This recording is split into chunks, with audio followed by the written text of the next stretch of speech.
Seriously? What are they doing to us now? Now they're cutting SNAP benefits. It's just plain messed up. Yep, you heard that right. In case you missed it, Congress voted late last year to end the pandemic emergency SNAP benefits, so Americans living on SNAP and EBT, they're going to have to do without an extra $90 per month that they had before. As declared by Congress and allowed by President Biden, SNAP benefits will return to their pre-pandemic levels at a time when everything in the grocery store is almost double the price. Yeah. Just last month, grocery prices climbed 11.3% over the same prior year. I mean, try explaining to Pantry clients that SNAP benefits are returning to their pre-pandemic levels when the economy is not the same as the pre-pandemic. It's just kind of disturbing. The end of emergency allotments is expected to hit poor seniors particularly hard. And this is because income from Social Security payments lowers the amount of SNAP and EBTs that recipients would normally get. In one example I got in Kentucky, one retiree saw her SNAP benefits fall from $240 a month to just $20 a month when the state ended the emergency allotments in May 2022. Now, just imagine that happening to the rest of the people who are relying on SNAP benefits and Social Security and other forms of fixed income. I mean, seriously? So let's take a look at the whole story in today's video, including where they're looking to move the money and the local bill proposal that's hoping to bring some cash flow back into SNAP benefit agencies. Tune in, guys. This is going to be a big one. Also, if you own a home, make sure your home is protected. Get your free home warranty quote. There is a link in the description down below. Only takes like 15 seconds. Have you guys gotten a message from SNAP? Now, I've got some viewers over in Washington State that have been telling me about this. They said that they got a phone message this week saying that their EBT SNAP emergency allotment will be ending there in Washington State. And so that means a lot of Americans are no longer going to be receiving aid starting in March. And we're talking about people on SSI, SSDI, Social Security, very fixed income, plus their rent went up another $150 or so. So things are definitely going to be even tighter moving forward. And still, they're keeping the faith through it all. But what about you guys? Are you still feeling hopeful with America and our government right now? Hit me up in the comments down below. I don't know about you guys, but I seriously still remember a time when I could spend like $300 on my family's big monthly supermarket haul, plus a little bit of money left over to make additional trips to the store whenever staples like milk and bread inevitably ran out. Today, the same monthly shopping trip costs about $500 where I'm at. What about you guys? It's crazy, right? And it all adds up. The frozen dinners that my kids love cost $12 a pack. Pretty steep for just a single meal. And it's not even that high quality. A box of cereal goes for like $6 these days. Yeah, $6 for a box of pretty much like crunchy sugar. And don't even get me started on eggs. Pretty soon, we'll all be investing in backyard hens just to get our regular protein. Before the pandemic, a family of three with a net monthly income of say $1,000, they would have received approximately $440 in SNAP benefits every single month. Now with the help of allotments, that same family could instead get $740 in SNAP each month. Meanwhile, a family of three with no income would have received $740 a month before the pandemic. Now with emergency allotments, that benefit rose to $835 per month. Now, the end of emergency allotments will mean an average loss of $82 in SNAP benefits per person every month. Households with multiple children, they could be seeing larger decreases. Nationally, households are expected to receive on average $223 less per month in benefits when emergency allotments end. So for households with children, that number is nearly $300. I got a comment that indicated that their SNAP benefits were canceled years ago, and he's been struggling, so this is just trickling down now. Now at this point, there's not going to be a whole heck of a lot of people left in the middle class. People have no savings. Many people living week to week with no income at all. The way I see it, capitalism and the way many people are with debt, it's looking a lot like slavery here. Here, check this out. In all societies, the workers produce surplus. All workers in all societies produce more than they get. How do different societies organize this? One way to organize this is to have the workers who produce more than they themselves get be the ones to decide what to do with it. That's what I just argued for. That's exactly what I just argued for. The alternatives, you know the names. Slavery. The slave produces everything, gets a part of it back to keep going. The difference is the surplus, which the slave master gets, keeps, and uses as he sees fit. In feudalism, the serf produces more than he gets, and that difference is called the rent collected by the lord, who uses it the way he sees fit. And in capitalism, the worker produces more than he gets as a wage, and the difference is the surplus that the capitalist uses as he sees fit. Marxism is the protest against all systems in which the people who produce the surplus are not the ones who get and dispose of it. It's a fundamental democratic idea. The reason it can't be taught in this country is that if you have a verbal commitment to democracy, you got a real big problem justifying capitalism.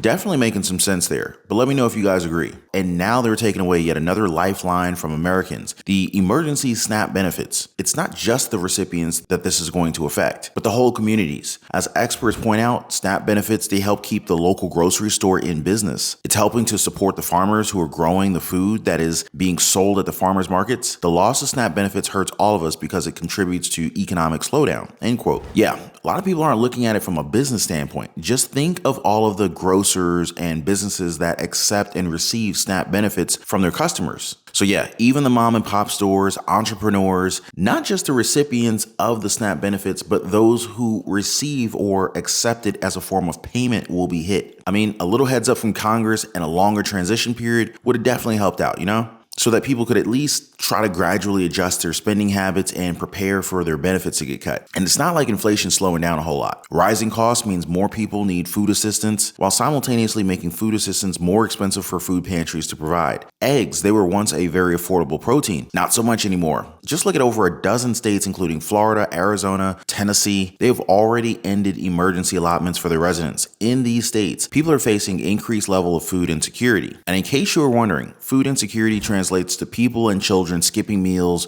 relying on others for food, that sort of thing. The end of emergency allotments is expected to hit poor seniors particularly hard. And this is because income from Social Security payments, SSI, SSDI, lowers the amount of SNAP benefits that a recipient can get. So yeah, talk about unfair, right? Now, of course, we have Congress to thank for all this. The end of the emergency allotments came as a part of a promise or a compromise in which Congress, they agreed to cut the pandemic era benefit in order to pay for a separate child nutrition program known as the Summer EBT. Now, the new program will provide families with extra grocery money to kind of help cover children's meals during the summer months. Families with children eligible for free or reduced school lunches would receive $40 per child each month beginning in 2024. Now, that sounds all good, right? But it's not just people with children who need to eat. We're going to have the 2023 Senate Agricultural Committee hearing in the Farm Bill's nutrition title. Food policy experts say that the SNAP funding will feature as the really big prominent fight coming up in this 2023 Farm Bill negotiations.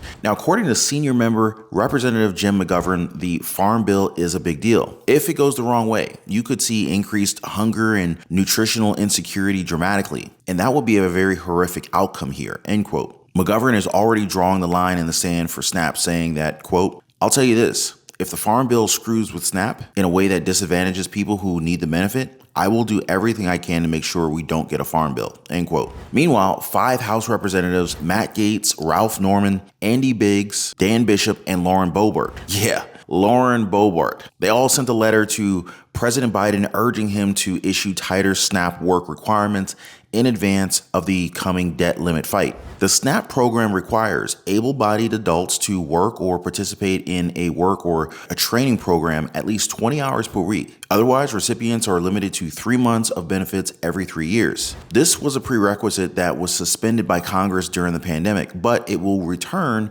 when the public emergency ends in May. Now, in the second half of fiscal year 2020, 33% of non-elderly adults without disabilities receiving SNAP were working. About 25% were working 20 or more hours, and about 8% were working full-time. But why are they adding all this red tape to help people? McGovern even points it out himself. He said, quote, "There's a lot of talk about able-bodied adults without dependents and how we need to have more requirements or more hoops for those to jump through," end quote. But, quote, "the majority of people who work on SNAP actually do work." He went on to say, quote, "What a lot of people who advocate that don't realize is how complicated that population is. I mean, there are people who just graduated out of foster care. There are people dealing with mental health issues. There were returning service members who fought overseas who are having a difficult time reintegrating into our communities." And he also said, for some, they look at beating up on poor people as somehow politically advantageous. And I think that's a cruel thing and a rotten thing to do, end quote. Already, SNAP recipients are planning to go to food pantries more often. They're also planning to use coupons and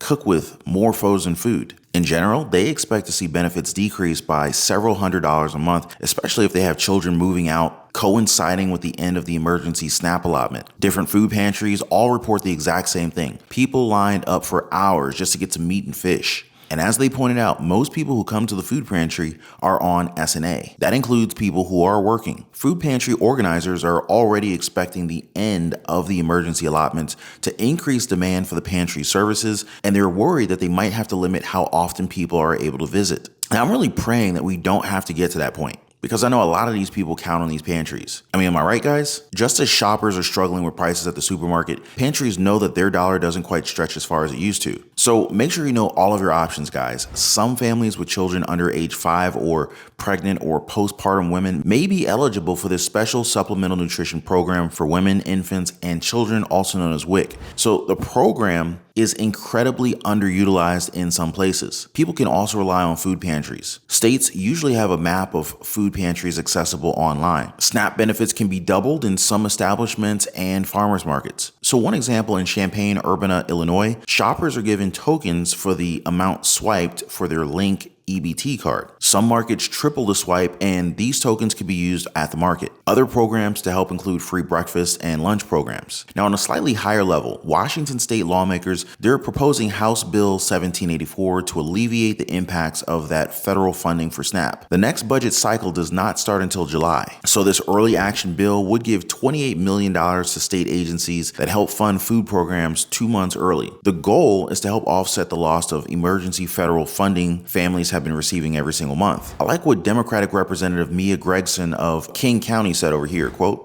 "The pandemic may be over for many, but it's definitely not for a lot of our families," end quote. But let me tell you now, guys, we probably have not seen the worst of food prices, nor have we seen the worst of impending shortages. As much as possible, stock up on the essentials. More on that in my coming updates, guys. But for now, I hope you guys got everything that you need for today's SNAP benefits update and daily news report. SNAP benefits getting a massive cut starting in March, where Congress is reallocating the money and where you can get some extra help with food. Now, if you're having trouble keeping track, we did some heavy lifting for you guys. Just always make sure you're subscribed to the channel and make sure your notification bell's turned on. That way you don't miss out on any of my future and latest updates. But before I go, just want to give you guys a big thanks. Please be kind to one another, and I'll see you guys on the next video.